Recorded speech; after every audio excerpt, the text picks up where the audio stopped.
This little video is kind of a reminder to be very aware of what may or may not enter into your garage when you leave the garage door wide open for hours on end. So I just want to remind everyone who has a garage and leaves their garage door open that they may or may not receive certain little visitors that just cannot figure out how to get out the same way they came in. This is the second hummingbird that I have seen get trapped in one of our garages.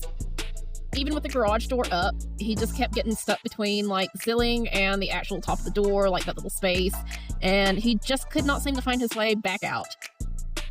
I couldn't help but feel sorry for this little guy. After all, he wandered into a big garage-sized trap unknowingly. From experience, unless someone else knows like a better strategy, the only way to get a hummingbird out of a garage, unless you had a much smarter hummingbird than the ones that seem to live around our area, the only way to get them safely out is to catch them with a net.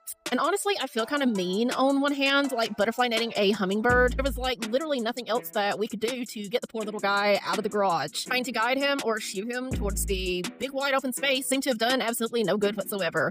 He just would not have it. He would not leave the safety of the ceiling. And one could argue that perhaps if we left him alone, that he could find his own way out. But we've done that, and hours later, we still had a hummingbird in the garage.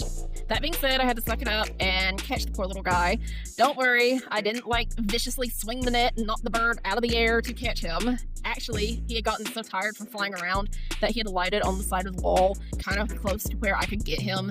I just very gently lowered the net on top of him, and he didn't even fight whatsoever. He was beat. He'd had it. And so anyway, that's how I was able to very humanely and carefully get the little hummingbird. Now, I was very careful in the very thin mesh of the net. To be honest, I was really worried about like his feet getting stuck and like damaging it, trying to get him out, but it was the only net I had available. And that being said, I was very, very, very careful when I was detangling the poor little bird.